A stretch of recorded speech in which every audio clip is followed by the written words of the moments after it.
Dalton Conley. You have 12 minutes. Welcome.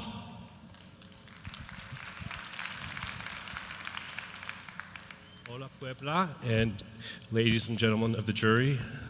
I'd like to tell you start with my own personal story. I grew up in the neighborhood that's depicted on the left side of the slide. It's a neighborhood of poverty, of housing projects, and burnt out tenements.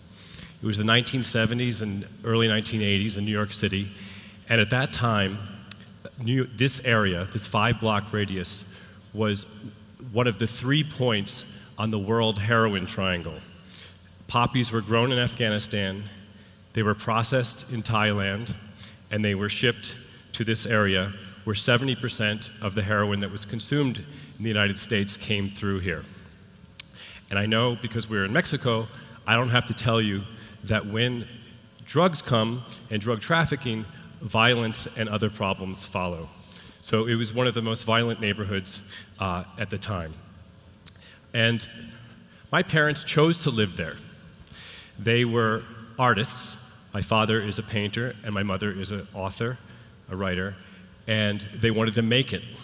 And if you want to make it as an artist or a writer in the United States, you move to a big city. So my mother moved from the coal mining area of Pennsylvania, and my father moved from rural Connecticut to come try to make it in the big city, in the Big Apple, as we call it, Nueva York. And because they were struggling artists, they didn't have a lot of money, so they ended up living in a poor neighborhood.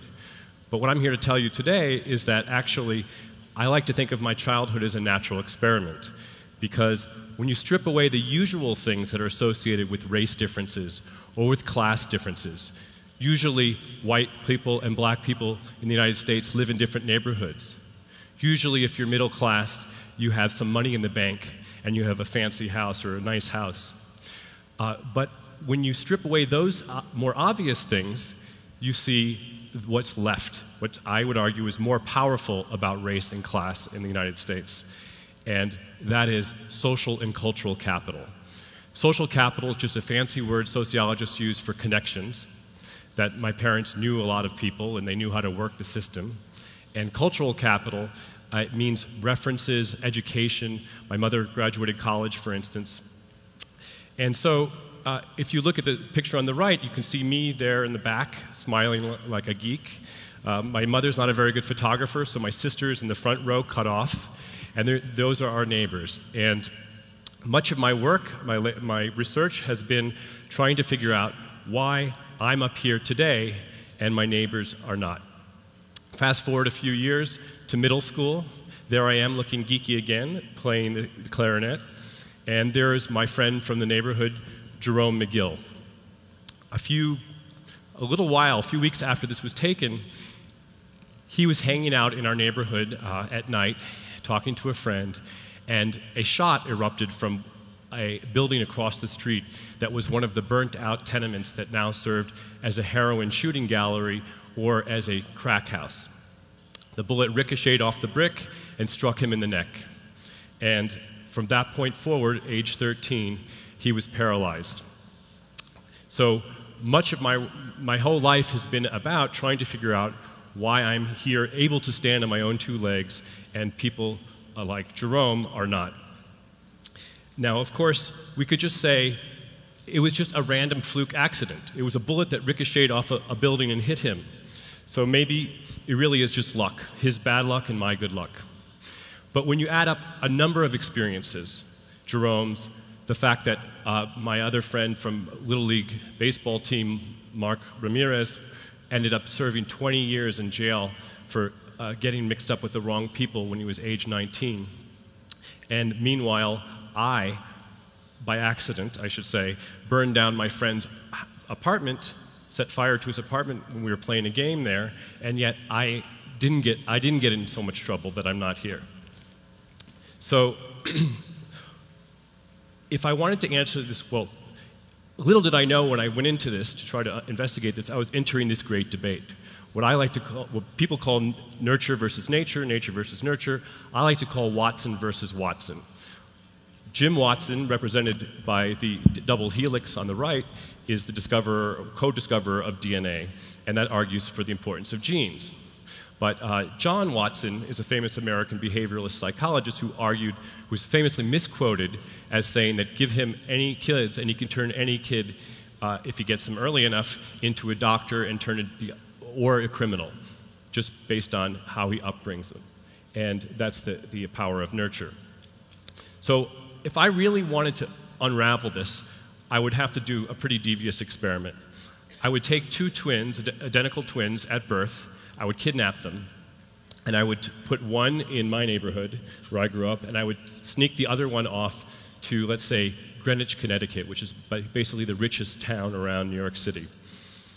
And then I would follow them for about 35 years, spying on them, stalking them, hiding in the bushes, and watch them and take notes.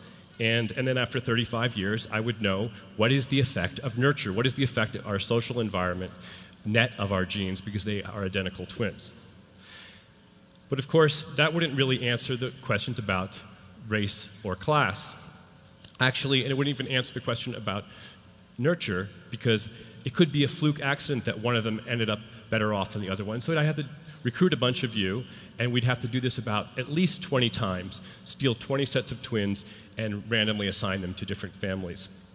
And if I want to know the question about race, I would have to team up with Craig Ventnor and do a little genetic engineering, and we'd have quadruplets and make 2 turn out light skin, 2 turn out dark skin, take one of each color and stick them in my neighborhood and one of each color and stick them in the rich area. Obviously, can't do that. But even if I could, I realized shortly after that thought experiment that that wouldn't be good enough, because I'd really have to separate them at conception. Because as it turns out, which I'll explain, what the social environment our mothers experience while we are in their womb is probably the most critical window of development in setting our life chances. This theory comes from the work of a British epidemiologist named David Barker. It's called the fetal origins hypothesis. And it came from the observation that kids who were in utero, in their mother's womb, during the brief hunger winter in the Netherlands during World War II, in winter of 1945, were worse off more than 50 years later in terms of their health outcomes than kids who were either born just before or conceived just after that time period. This is a picture of the Allies dropping emergency food rations into the Netherlands. So I thought, well, maybe these prenatal conditions are what is explaining why my friends were worse off than I was. What's explaining race and class differences in the United States is the conditions of their moms while they're pregnant. So to answer this, I turned to what's called a panel study of income dynamics, or I call America's family tree. They start with 5,000 American families in 1968, and they followed them every year since. And if you're born into the family, you get the PSID gene. If you shack up with one of the PSID families and then move out, you get the PSID virus. I call it a sociologically transmitted disease, STD. So I followed the kids who were born into the parents of the PSID families and watched them grow up, not hiding in the bushes, but just downloading the data every year. And I want to back up for a second and mention that the stress of the mothers, we follow the stressful events that the mothers are experiencing during pregnancy, and stress triggers a response, a hormonal response, in a pregnant woman or in you and me. If a lion roars at you or if your boss screams at you, all of a sudden you release cortisol, and the tricky thing is that this cortisol diverts resources away from your baby, away from the fetus, because you want to live another day. It's more important for you to have energy to run away from the lion or to scream back at your boss than to be able to make a baby or to add flesh to that baby. Moreover, the cortisol actually seeps into the baby's bloodstream itself and rewires them and changes the priorities for the baby, because the baby thinks, my God, this is a stressful environment I'm going to go into, and maybe I'm even coming out now, because one of the effects of cortisol is to trigger premature labor. So the baby will mature her lungs so she can breathe and neglect things like bone development and brain development. So what I did was I followed these PSID families and looked at mothers who had a copacetic, a calm, a pacific pregnancy one time, maybe the first time, and then the second time they ended up stressed out because there was a death in the family, or family member lost their job, or what have you, or there was gun violence in the neighborhood, and the second sibling is born low birth weight. That's less than 2,500 grams. And I followed them. Now, these are kids from the same family, growing up in the same household for over 20 years, and I find that those kids who were the low birth weight pregnancy ended up 50% less likely to graduate from high school in a timely fashion than their normal birth weight siblings. 50%. That's bigger than the effects of race in America, bigger than the effects of poverty, bigger than the effects of almost anything.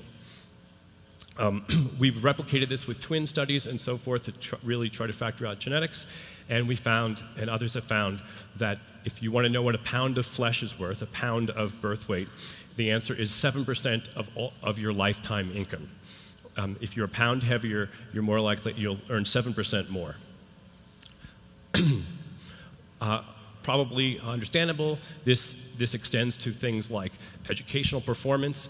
Low birth weight kids are about twice as likely to end up in special education or be held back or be classified as learning disabled.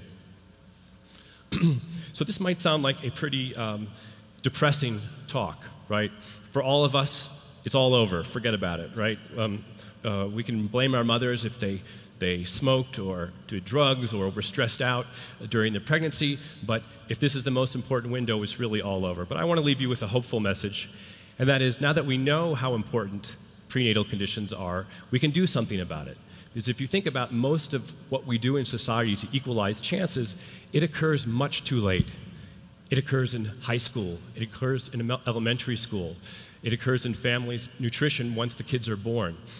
But rarely do we really take seriously the conditions when a woman is pregnant in terms of how it's going to affect her kids 50 years later. And it's also a hopeful story because Mother Nature is no dope.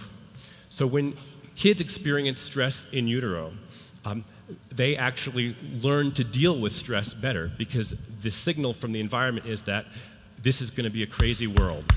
Time is over, I'm sorry. Un aplauso, por favor, para Dalton.